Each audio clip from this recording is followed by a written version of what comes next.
할렐루야, 반갑습니다. 은속교회 문태인 목사입니다. 4월 22일 수요일입니다. 오늘은 민수기 22장 31절에서 35절 말씀을 가지고 영안이 열려야 합니다 라는 제목으로 말씀을 전하겠습니다. 집안이 너무 어려워서 교육을 제대로 받지 못한 탓에 자기 이름만 겨우 쓰는 한 젊은이가 있었습니다. 어느 날 그는 직업을 구하던 중에 은행에서 수의 모집 광고를 보고 시험에 응시했지만 글자도 모르는 사람이 합격할 리가 없었습니다. 그는 너무나 실망했습니다. 그래서 교회에 갔습니다. 하나님, 나는 왜 가난한 집에 태어나서 공부도 못하고 수의 시험에도 떨어져야 합니까? 대성통곡하며 하나님 앞에 기도하고 있는 그에게 어디선가 말소리가 들렸습니다. 내 계획은 거기에 있지 않다.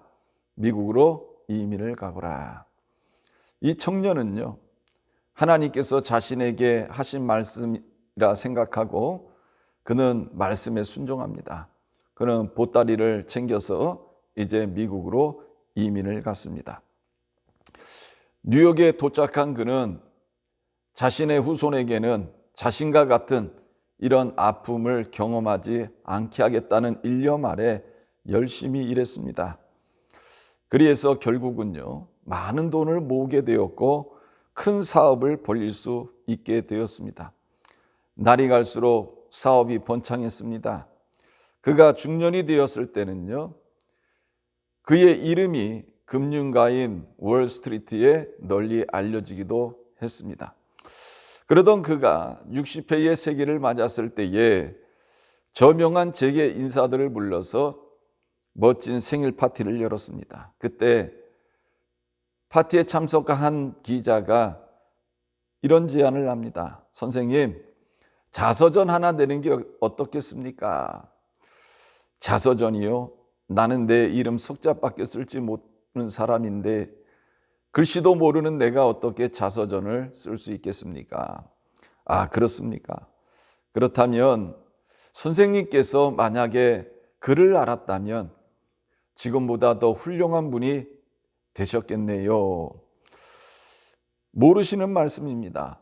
내가 만약에 글씨를 알았다면 나는 은행에 수의받게 되지 못했을 것입니다. 이렇듯 어느 누구에게나 하나님께서 그에 대하여 계획해 놓으신 바가 있기 마련입니다. 부하든 가난하든 명석하든 그렇지 않든 간에 말이지요. 그렇다면 하나님께서는 나에 대하여 어떤 계획을 가지고 계시고 또 나에게 어떻게 섭리하시는가? 오늘 본문을 통해서 깊이 한번 자신을 돌아볼 수 있는 그런 저와 여러분이 되시기를 바랍니다. 나에게 일어나는 모든 일에는요, 하나님의 섭리가 있습니다. 이것을 믿습니까? 우연히 이루어진 것은 하나도 없습니다. 하나님의 세밀한 섭리만이 있을 뿐입니다.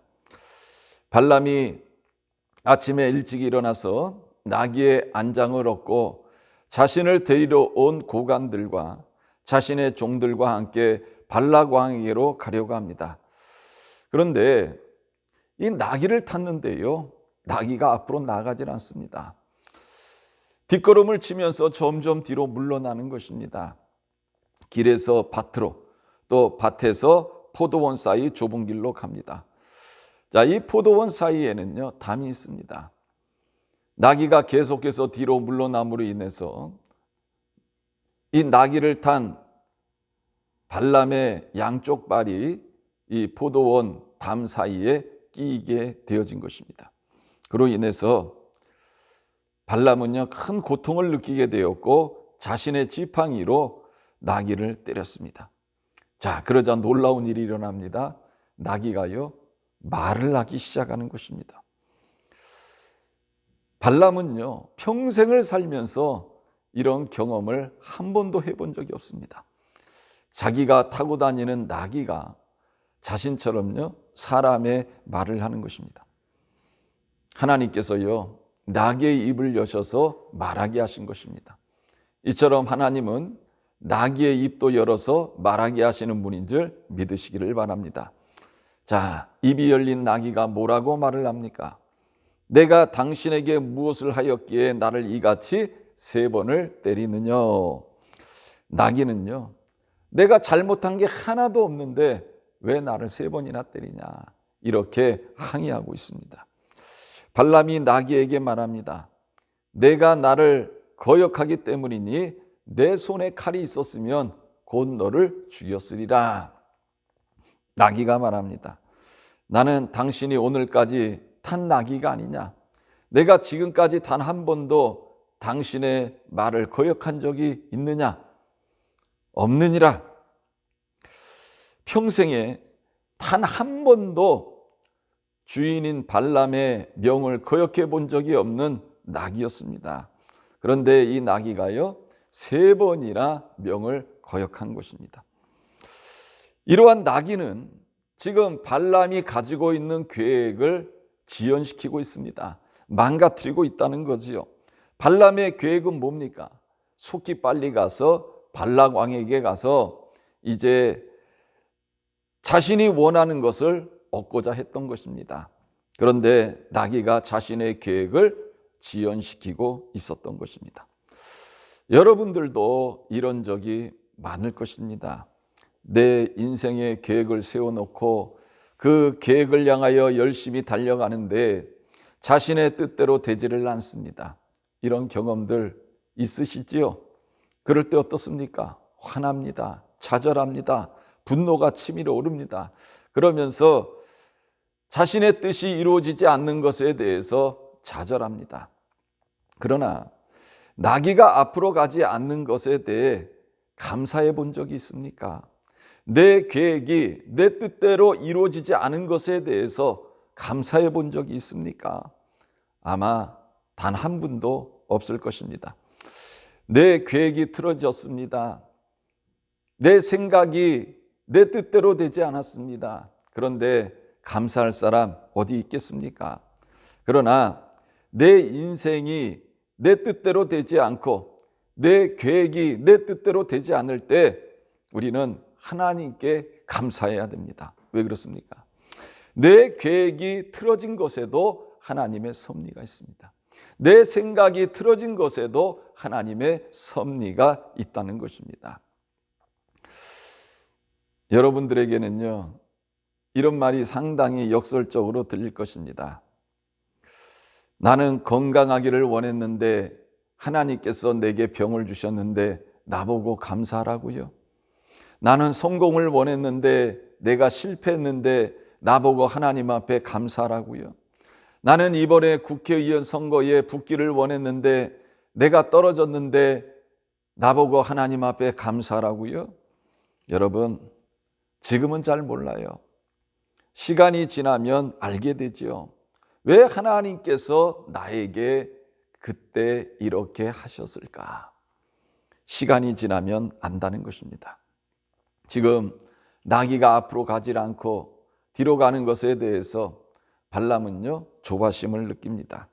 3번이나 때렸습니다. 그런데도 말을 듣지 않습니다. 내 계획이 틀어지는 것에 대해서 화가 나기 시작한 거지요. 그러나 나귀가 왜 이렇게 완강하게 자신의 말을 듣지 않는지에 대한 이유가 드러납니다. 31절에 보면요, 그때에 여호와께서 발람의 눈을 밝히심에 여호와의 사자가 손에 칼을 빼들고 길에 선 것을 그가 보고 머리를 숙이고 엎드리니, 이렇게 말씀하고 있습니다. 자, 여러분, 그때가 언제입니까? 지금 발람이 나귀와 다툼을 벌이고 있을 때입니다. 저는 이 모습을 보면서요, 사람이 탐욕을 쫓아가면 이런 험한 꼴을 보겠구나, 이런 생각을 해봅니다. 일을 하다가 경우에 합당치 않은 사람을 만나는 것도 참으로 창피하고 부끄러운 일인데, 하물며 나귀와 언쟁을 벌이는 이러한 발람의 모습이 얼마나 쑥스럽습니까? 우리는 인생을 살아가면서요, 너무 탐욕을 부리면 안 됩니다. 탐욕을 부리면 나중에는요, 길에서 지렁이가 나를 향해서 대들 수 있습니다.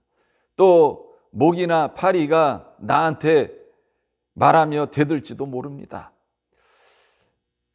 발람이 나귀와 논쟁을 벌이고 있을 때에 이제 누가 개입을 합니까? 하나님께서 개입을 하십니다. 하나님께서 보실 때에 여러분 누가 미련해 보입니까? 나귀가 미련해 보일까요? 아니면 발람이 미련해 보일까요? 당연히 발람이 미련합니다. 그런데요, 발람이 나귀한테 창피를 당하면서도 깨닫지를 못하는 겁니다. 그러니까 하나님께서 야, 이거 도저히 안 되겠다 싶으시니까 하나님께서요, 이제 개입하시기 시작하셨습니다. 자, 여호와께서 발람의 눈을 밝히셨습니다. 자, 우리가 흔히 말하는 영안을 열어주신 거죠. 영안은 누가 열어주십니까? 하나님께서 열어주십니다. 시편 119편 18절 말씀 보면요, 내 눈을 열어서 주의 율법에서 놀라운 것을 보게 하소서. 누가 눈을 열어줘야 됩니까? 하나님께서 눈을 열어줘야 하시는 것입니다. 이 아브라함에게는요, 부인이 사레가 있었는데 이 사라의 여종인 하갈이 있었습니다. 자, 이 하갈은 애굽 여인이지요. 그런데 이 사레가 아브라함에게 하갈을 취해서 아들을 낳자고 합니다. 그래서 낳은 아들이 이스마엘이에요.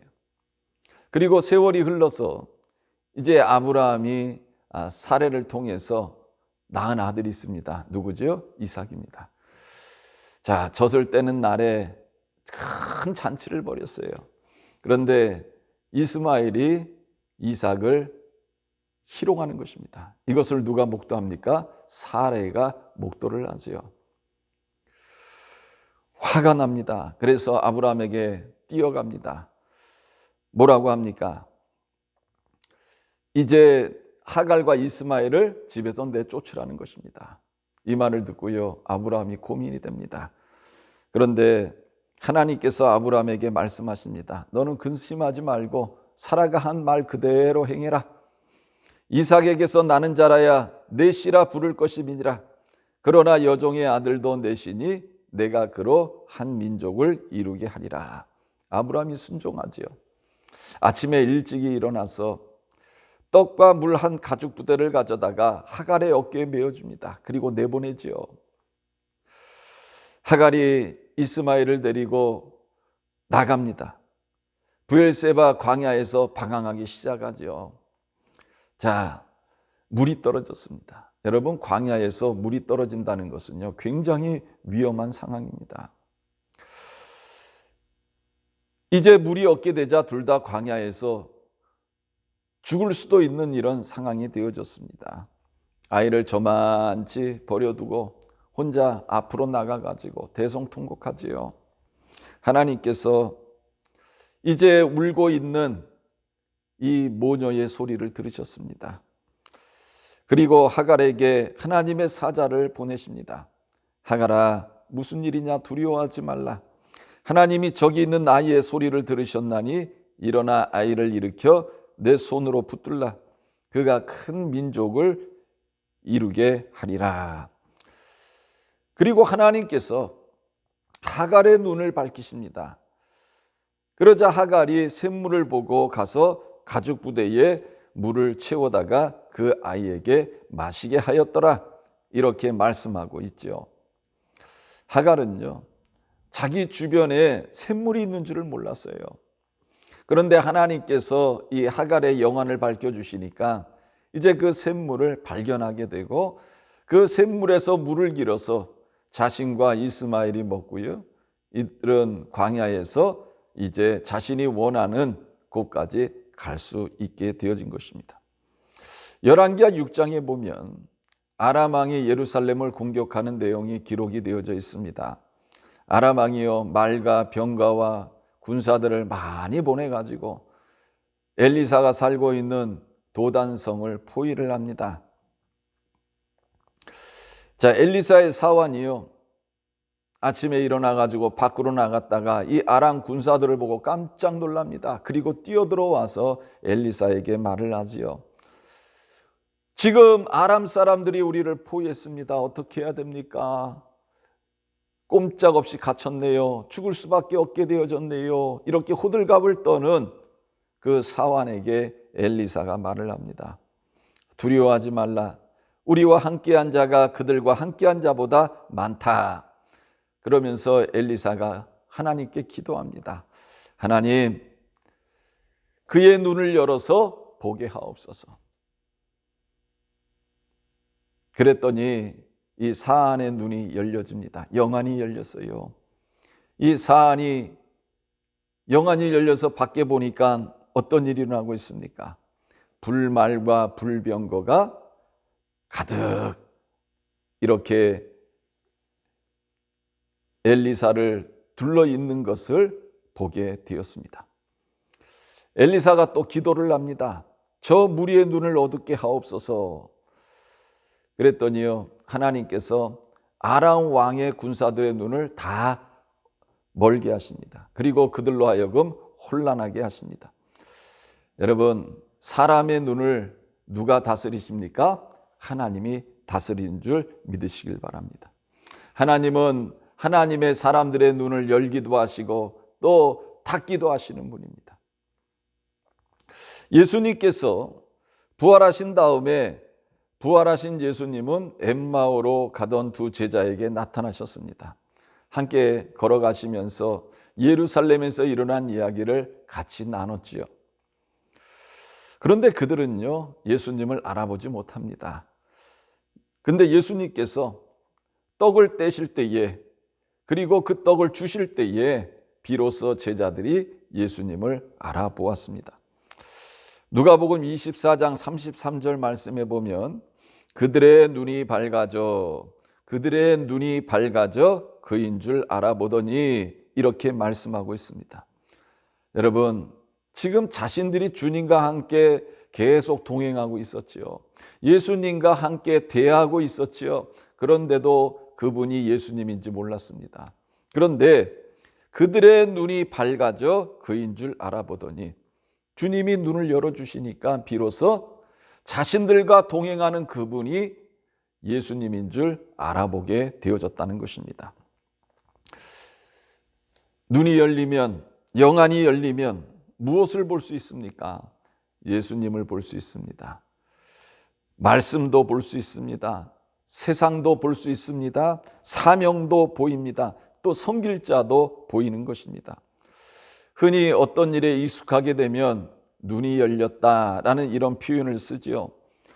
예술이나 운동, 또 기술, 학문 등 모든 분야에서 눈이 열리면요, 길이 보이게 되고 또 진리가 보이기 시작합니다. 이때부터 전문가가 되는 거지요. 흔히 말하는 달인의 경지에 오르게 되는 것입니다. 오랫동안 일을 한다고 되는 게 아닙니다. 눈이 열려야 된다는 거지요. 눈이 열려야 자기 분야에서 최고의 달인이 되어진다는 것입니다. 이제 하나님께서 영안을 열어주실 때에 발람이 비로소 누구를 보게 되었습니까? 여호와의 사자가 손에 칼을 빼들고 길에 선 것을 보게 됩니다. 여러분, 발람이 얼마나 놀랐겠습니까? 그는요, 머리를 숙이고 엎드립니다. 그때 하나님의 사자가 발람에게 말합니다. 너는 어찌하여 내 나귀를 이같이 3번 때렸느냐? 보라, 내 앞에서 내 길이 사악함으로 내가 너를 막으려고 나왔더니 나귀가 나를 보고 이같이 3번을 돌이켜 내 앞에서 피하였느니라. 나귀가 만일 돌이켜 나를 피하지 아니하였다면 내가 벌써 너를 죽이고 나귀는 살렸으리라. 발람을 향한 하나님의 말씀이 다 책망하는 말씀입니다. 하나님은 발람이 나귀를 3번 때린 것을 책망을 합니다. 사랑하는 성도 여러분, 내가 계획한 일들이 막힐 때에 사람을 탓하지 마십시오. 환경을 탓하지 마십시오. 주변을 탓하지 마십시오. 부모 잘못만 땄다고 탓하지 마시기를 바랍니다. 다른 사람들에게 책임 전가하지 마시기를 바랍니다. 내가 계획한 일을 막으시는 분은 하나님이십니다. 하나님은 발람의 길이 사악하다고 말씀하셨습니다. 여러분, 여기에서 사악하다라는 말은요, 거꾸로 치닫다, 고집을 세우다라는 뜻입니다.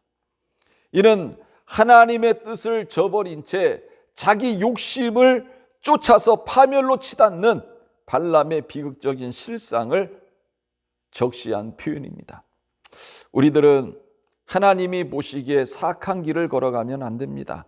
하나님의 뜻을 따르지 않고 자신의 탐욕을 따르는 길은 사악한 길입니다. 또한 하나님의 뜻을 알면서도 고집을 부리지 마시기를 바랍니다. 하나님의 뜻은 하나입니다. 하나님의 뜻을 알면 내 뜻을 꺾어야 합니다. 내 욕심, 내 탐욕을 버려야 합니다.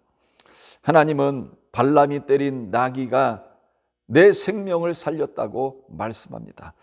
나귀가 피하지 않았다면 어떤 일이 일어났을까요? 죽었지요. 내가 너를 죽이고 나귀는 살렸으리라. 나귀는요, 발람의 생명의 은인입니다.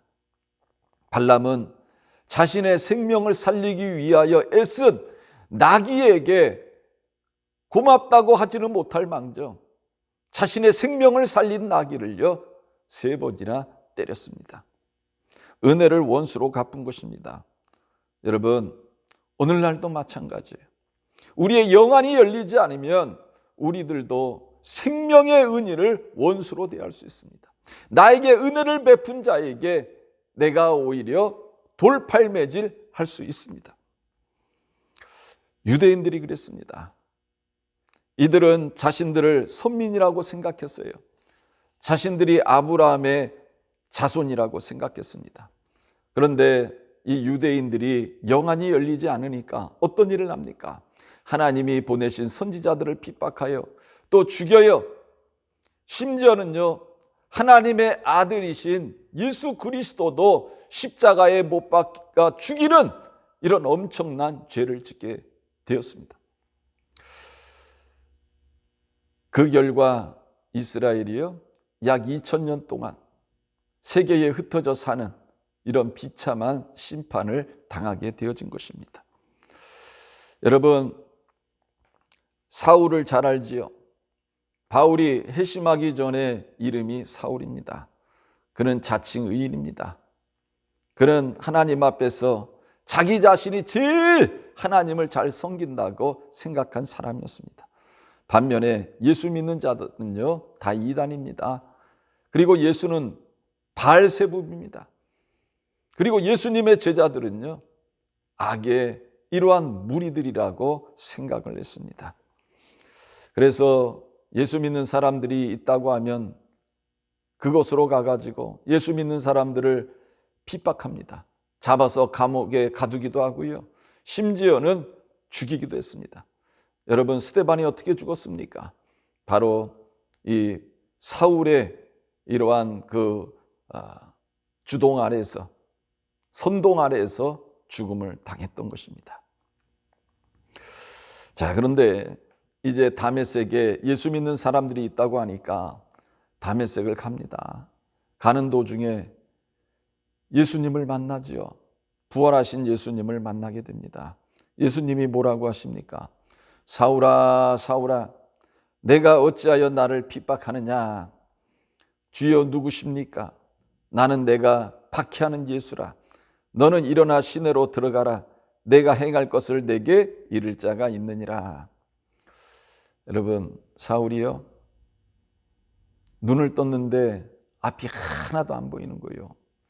자기는 자칭 의인이고 자기가 신앙생활 제일 잘하고 하나님 말씀대로 산다고 지금까지 믿고 왔는데 막상 부활하신 예수님 앞에 섰을 때에 그는 예수님을 볼 수도 없었고요, 오히려 눈이 멀어서 세상을 볼 수 없는 이러한 존재가 되어진 것입니다. 여러분, 왜 사울이 세상을 보지 못했습니까? 사울의 눈 안에요 비늘 같은 것이 껴졌습니다. 아나니아가 사울에게 안수할 때에 이 눈에서 비늘 같은 것이 벗겨지고 비로소 다시 보게 되었다. 이렇게 성경은 말씀하고 있습니다. 여러분, 내 의로움을 가지고 부활하신 예수님 앞에 설 때는요, 눈에 비늘이 쓰여져서 예수님도 볼 수 없고 세상도 볼 수 없는 존재가 되어지는 것입니다. 그러나 예수님께서 보게 하실 때에 비로소 보게 되어진 것입니다. 새롭게 영안이 열린 것이지요. 사랑하는 성도 여러분, 지금 이 시간 여러분들의 영안이 열리기를 주님의 이름으로 축원합니다. 영안이 열려야 되는 것입니다. 영안이 열려야 진리가 무엇인지 알게 되고요. 영안이 열려야 바른 분별력을 갖게 되는 것입니다. 영안이 열려야 힘들고 어려운 이 시대를 바로 보게 되어지고요. 이런 삶 속에서도 하나님의 뜻이 무엇인가를 분별할 수 있는 하나님의 사람이 되어지는 것입니다. 34절에 보면요, 발람이 여호와의 사자에게 말하되 내가 범죄하였나이다. 당신이 나를 막으려고 길에 서신 줄을 내가 알지 못하였나이다. 당신이 이를 기뻐하지 아니하시면 나는 돌아가겠나이다. 발람이요, 영안이 열리고 나니까 자기가 이제 뭘 잘못했는지 깨닫게 되어진 것입니다. 그래서 어떻게 하는 거예요? 하나님 앞에 회개합니다. 사랑하는 성도 여러분, 회개는 그냥 되는 것이 아니에요. 회개는요, 영안이 열려야 회개가 되어집니다. 그래야 모든 실체를 볼 수 있는 거예요. 그것을 통해서 자신이 얼마나 하나님 앞에 죄인인가를 깨닫게 되는 것입니다. 그래서 회개가 뭐예요? 축복이라는 것입니다. 여러분, 아무나 회개하는 거 아니에요. 저는 여러분들에게도 영안이 열리기를 주님의 이름으로 축원합니다. 그래서 하나님 앞에 회개하는 이 회개 역사가 일어나기를 주님의 이름으로 축원합니다. 믿음의 조상 아브라함을 우리는 찬합니다. 땅이 비좁아서 이제 조카 롯과 서로 갈라지게 되지요. 자, 먼저 선택권을 받은 이 롯이 눈을 들어가지고 바라봅니다. 어디를 봅니까? 요단 지역을 바라본즉 소알까지 온 땅에 물이 넉넉하니, 이렇게 말하고 있어요. 롯은요, 많은 가축을 키우는 목축업자입니다. 제일 중요한 게 뭐겠어요? 물 아닙니까? 그러니까 이 땅을 선택하는 데 있어서 선택의 기준이 뭐예요? 물입니다. 그런데 눈을 들어서 요단 지역을 보니까 소알까지 온 땅에 물이 넉넉했다, 이렇게 말씀하고 있습니다. 여러분, 우리가 바라볼 때 롯은요, 합리적인 선택을 한 거예요. 아주 정확한 선택을 한 것입니다. 그러나 성경은 그렇게 말하지 않죠. 이제 조카 롯이 떠난 후에 약속의 땅에 남아있는 이 아브라함은 어떤 상황이 있습니까? 혼자 남은 아브라함에게 하나님이 나타나십니다. 그리고 하나님께서 말씀하십니다. 너는 눈을 들어 북쪽과 남쪽 그리고 동쪽과 서쪽을 바라보라. 여러분, 이 말씀은요, 롯의 태도와 아주 대조를 이루고 있습니다. 그러나 아브라함은 어떻게 합니까? 하나님께서 주신 그 계시를 통해서 자기가 서 있는 곳에서 동서남북을 바라보았습니다. 즉 하나님의 눈으로 세상을 보았다는 거죠. 하나님의 말씀을 붙들고 세상을 보았다는 것입니다. 하나님이 눈을 여시면 동서남북을 바라보고 하나님이 주시는 놀라운 은혜와 축복을 누리게 됩니다.